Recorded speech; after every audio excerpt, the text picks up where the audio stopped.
ከመሸ የተሰማው ሰበር ዜና እጅግ ልዩ ነው። ቭላድሚር ፑቲን በፋርስ ባህረ ሰላጤው ጦርነት በይፋ ተቀላቅሏል ይላል።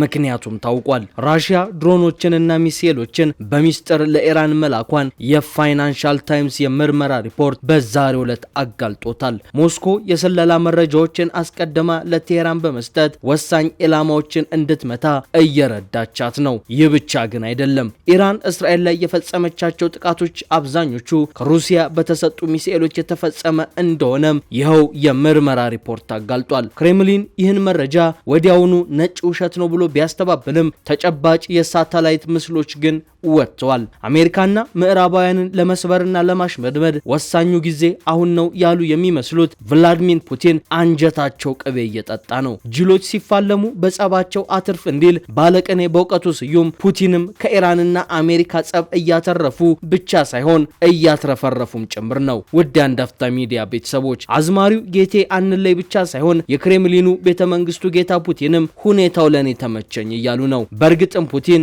ሁኔታው ለኔ ተመቸኝ እያንጎራጎሩ ነው። ምክንያቱም ከዚህ ጦርነት ቢሊዮን ዶላሮችን እየዛቁ ነውና። በሌላ በኩል ደግሞ አሜሪካና እስራኤል ላይ የሚፈጸሙ ጥቃቶችን በማስተባበርና በማገዝ ቂማቸውን እየተወጡ ነው። በዛሬው ዕለት የጀርመን የውጭ ጉዳይ ሚኒስቴር ሩሲያ ኢራንን ደግፋ በቀጥታ ጦርነቱን እየተሳተፈች ነው ሲሉ ከሰዋል። ለዚህ ክሳቸውም መረጃ ብቻ ሳይሆን ማስረጃም አቅርበዋል። በተመሳሳይ ፋይናንሻል ታይምስ ሩሲያ ለኢራን የመጀመሪያ ዙር የድሮን ድጋፍ ማድረጓን ደረስኩበት ብሏል። የእንግሊዙ ቴሌግራፍ ጋዜጣ በበኩሉ ሞስኮ ከዚህ ጦርነት እያተረፈችና እያትረፈረፈች ያለች ብቸኛዋ አገር ናት ሲል ገልጿታል። እንዴት የሚለውን እኛ በዝርዝር እንነግራችኋለን። ይህንን የሩሲያ ጣልቃ ገብነት በኢራኑ ጦርነት ምን ያህል ነው የሚለው ዘገባ መደመጥ ያለበት ነውና ቪዲዮውን ላይክና ሼር በማድረግ ጥቂት የሚጣፍጡ ደቂቃዎችን አብራችሁን እንድታምሹ ግብዣችን ነው።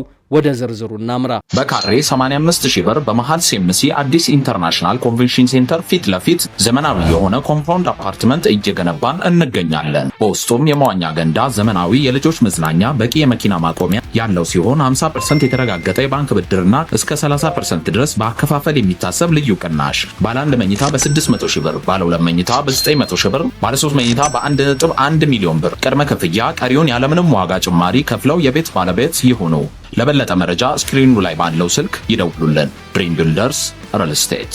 ኢራንና ራሽያ በጋራ በመሆን እስራኤል ላይ ጥቃት እየሰነዘሩ ነው። ከአሜሪካ ራዳሮች መውደም ጀርባም ግዙፉ የቭላድሚር ፑቲን እጅ አለበት። ይህ መረጃ በዛሬው ዕለት ዓለም አቀፍ ሚዲያዎችን ሲያነጋግር ውሏል። ለዚህ መረጃ መሰራጨት ምክንያት የሆነው ደግሞ ጀርመን ራሽያ ለኢራን የጥቃት ኢላማዎችን እየጠቆመች ነው የሚል አዲስ ክስ በማሰማቷ ነው። ይህን ያሉት የጀርመን የውጭ ጉዳይ ሚኒስቴር ዮሐን ዋዴፉል ሲሆኑ ራሽያ በጦርነቱ ለኢራን የጥቃት ኢላማ ሊሆኑ የሚችሉ ቦታዎችን በመለየት እገዛ እያደረገች ነው ብሏል። እንደ ሚኒስቴሩ ገለጻ ሞስኮ ለቴህራን ወሳኝ መረጃዎችን እያቀበለች ሲሆን ይህ ሁኔታ በመካከለኛው ምስራቅ ያለው ግጭት ከዩክሬኑ ጦርነት ጋር በቀጥታ የተቆራኘ መሆኑን ያሳያል በሚል አስጠነቅቀዋል። ራሽያ ለኢራን የስለላና የደህንነት መረጃዎችን አስቀድማ ለኢራን ከመስጠት ባለፈም ድሮንና ሚሳኤሎችንም እየሰጠች እንደሆነ ክሶች ገዝፈው እየተሰሙ ነው።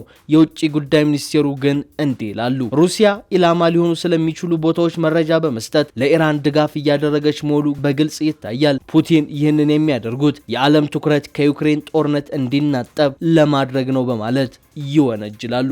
ይህ ክስ ግን በራሽያ በኩል ተቀባይነት ያለው አይመስልም። የክሬምሊን ቃል አቀባይ ዲሚትሪ ፔስኮቭ ፋይናንሻል ታይምስ ሩሲያ ለኢራን ድሮኖችን ለመላክ ዝግጅቷን ጨርሳለች፣ ከዚህ ቀደምም አንድ ዙር ለኢራን የድሮን ድጋፍን አድርጋለች ሲል መዘገቡን ተከትሎ በመገናኛ ብዙሃን የሚሰራጭ ነጭ ውሸት ነው በማለት ማስተባበላቸው አይዘነጋም። ነገር ግን በርካታ የመረጃ ምንጮች ራሽያ በዚህ ጦርነት ኢራንን ደግፋ እየተዋጋች መሆኑን በመጥቀስ በዚህ ጦርነት ብቸኛው አትራፊ አገር ራሽያ መሆኗን የሚያመላክቱ ጥናቶች እየወጡ ነው።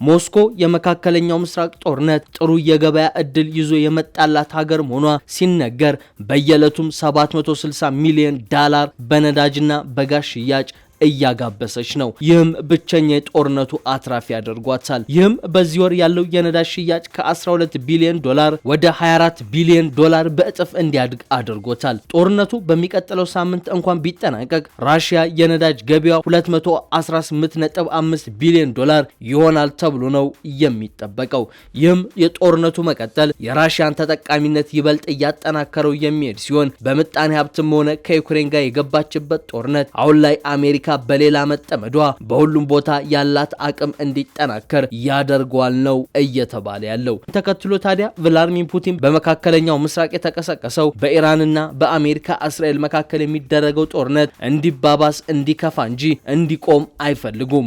ምክንያቱም በነዳጅና ጋዝ ገበያ ረብጣ ዶላሮችን እያፈሱ ነውና።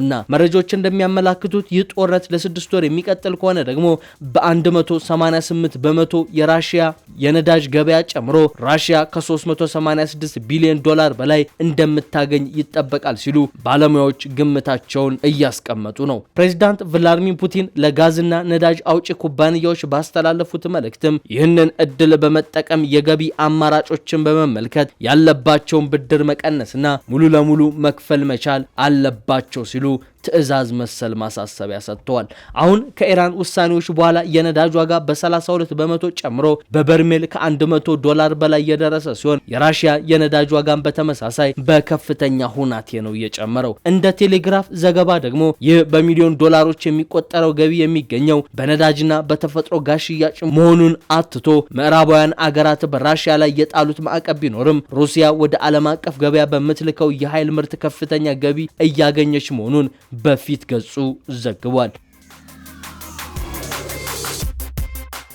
ይህ ገቢ ሩሲያ በዩክሬን ላይ የምታካሄደውን ጦርነት ለማስቀጠል ይረዳታል ተብሎ ታምኖበታል። አውሮፓ ከሩሲያ የሚያገኘውን ኃይል ለመቀነስ ጥረት ቢያደርግም ሩሲያ ገቢዋን ወደ ሌሎች ገቢዎች በማዞር የነዳጅና ጋዝ ሽያጯን ማስቀጠል ችላለች። በዚህም ከጦርነቱ ተጠቃሚ ከሆኑ አካላት አንዷ መሆኗን ነው ቴሌግራፍ ያስነበበው። ይህ ከፍተኛ የኃይል ሽያጭ ገቢ ቭላድሚር ፑቲን ከምዕራባውያን ማዕቀብ ተሻግረው የጦርነት አጀንዳቸውን ለማስቀጠል እንደሚያስችላቸውም ዘገባው ይናገራል። ሩሲያ በኃይል ምርት ሽያጭ የምታገኘው ገቢ ተጠቅማም ጦርነቱን በማራዘም ረገድ ወሳኝ ሚና እየተጫወተች መሆኑን የሚያሳይ ሲሆን ዓለም አቀፉ ማህበረሰብ በሩሲያ የኃይል ዘርፍ ላይ ያለውን ለመግዛት ወይም ያለውን ጫና ለማጠናከር እንደሚገፋፋ አመላካች ተደርጎም ተጠቁሟል። ሲሞን ጆንሰን የኖቤል አሸናፊና የቀድሞ የዓለም አቀፍ የገንዘብ ተቋም IMF ከፍተኛ ኢኮኖሚስት ሲሆኑ አሁን ላይ ያለውን ገበያ የማይታመንና የማይጨበጥ በመሆኑ የራሽያ የነዳጅ ዋጋ ጨምሯል ይላሉ። ይህም የአገሪቱን አቅም ያጠናክራል ሲሉ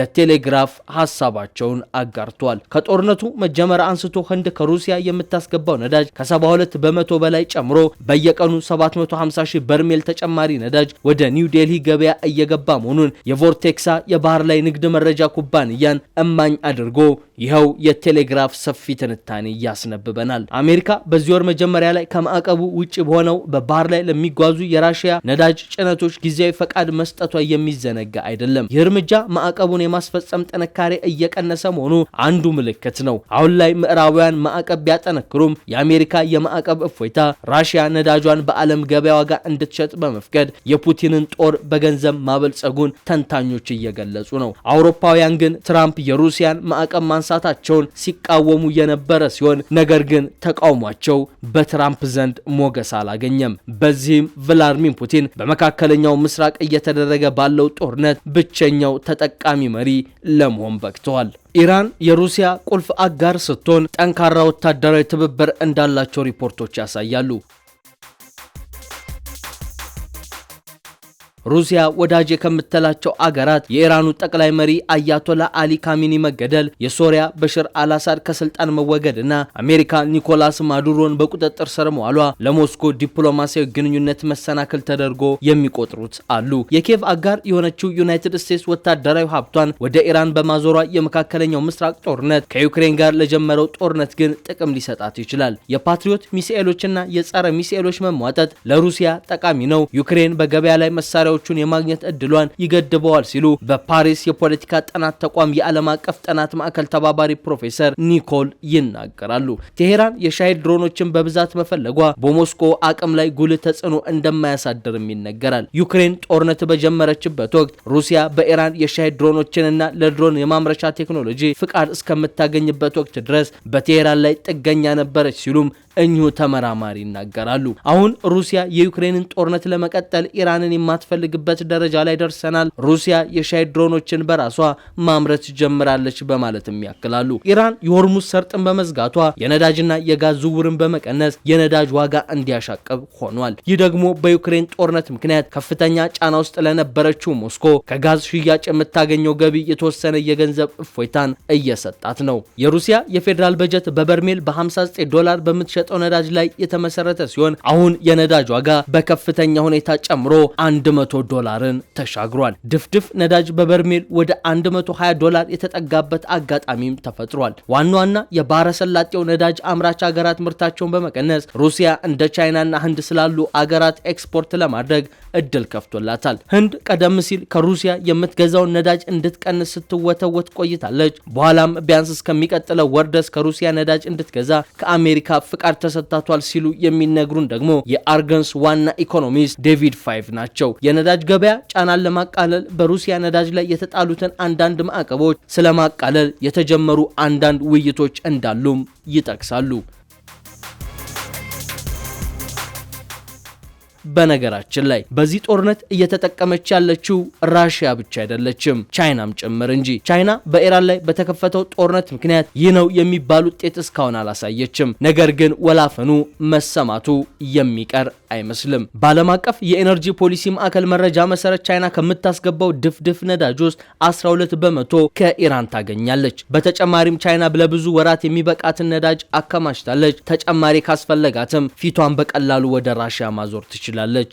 እያደረገችውም ነው። የቻይና በውጭ ንግድ ላይ የተመሰረተው የኢንዱስትሪ ዘርፍ ግን ይጎዳል የሚሉ ትንታኔዎችን እንሰማለን። ከቻይና አጠቃላይ የአገር ውስጥ ምርት ጂዲፒ 20% የሚሆነውን ድርሻ የሚይዘው የውጭ ንግድ የኢኮኖሚ ቁልፍ መሰረት ነው። በሆርሙዝ ወሽመጥና በአካባቢው ያለው የባህር ትራንስፖርት መስተጓጎል ለቻይና ያን ያህል ችግር የሚፈጥር አይሆንም። ወደ ምዕራብ ለሚሄዱ የቻይና ምርቶች ግን ወደ አትላንቲክ መድረስ ወሳኝ ነው። በአረቢያ ባህረ ገብ መሬት በኩል ኤዥያን፣ አውሮፓንና አፍሪካን የሚያገናኘው የባቤል መንደብ ሰርጥ በኢራን በሚደገፉት ሁቲዎች ጥቃቶችን ከዚህ ቀደም አስተናግዷል። የቀይ ባህር መስመር እንደገና ክፉኛ የመጎዳት እድሉ ሰፊ ነው። ከኤዥያ የሚነሱ የጭነት መርከቦች ወደ አትላንቲክ ለመጓዝ በደቡብ አፍሪካና በደቡብ አፍሪካው ኬፕ ኦፍ ጉድ ሆፕ በኩል በመዞር አቅጣጫቸውን መቀየር ይመርጣሉ ሲሉ ተንታኞች ይናገራሉ። ይህ ጉዞ ደግሞ ከፍተኛ ወጪ አለው ሲሉ በለንደን የሚገኘው የቻተም ሃውስ የመካከለኛው ምስራቅ ባለሙያ ኒል ኩሊያን ይናገራሉ። ጉዞ ከ10 እስከ 14 ቀናት ይጨምራል። እንደ እቃዎቹ መጠን ለአንድ መካከለኛ መርከብ እስከ $2 ሚሊዮን ተጨማሪ ያስወጣል። ይህ ለቻይና ኪሳራ ነው። በኢራን ላይ በተከፈተው ጦርነት ለቻይና ዲፕሎማሲያዊ ድሎችን ግን ሊፈጥርላት ይችላል። ከአሜሪካ አንጻር ራሷን ኃላፊነት እንደምትወስድ ተገዳዳሪ አድርጋ ለማቅረብ እየሞከረች ነው ሲሉም ተንታኞች ይናገራሉ። የቻይናው ፕሬዝዳንት ዢ ጂንፒንግ ከአሜሪካው ፕሬዝዳንት ዶናልድ ትራምፕ በተቃራኒ የተረጋጉና ሊገመቱ የሚችል ዓለም አቀፍ መሪ አድርገው ራሳቸውን መግለጻቸውን ይቀጥላሉ። ጦርነቱ ትራምፕ እንደተዋላሉ ለሌሎች አንገብጋቢ ሁኔታዎች እንዴት ምላሽ እንደሚሰጡ ቤጂንግ ምልክቶችን የምታይበት እድል ሊሆን እንደሚችልም ይነገራል። በእንዲህ መልኩ ራሽያ በጦርነቱ ረብጣ ዶላሮችን እያፈሰች እያተረፈች ትገኛለች። በዚህም ብቸኛዋ የዓለማችን አገር ሆናለች። በአንጻሩ ቻይና ሁለት እድሎች ከፊቷ ተጋርጠውባታል። በአንድ በኩል ጥቅሞችን የምታገኝ ሲሆን፣ በሌላ በኩል ግን ከባድ ኢኮኖሚያዊ ኪሳራን እያስተናገደች ነው የምትገኘው።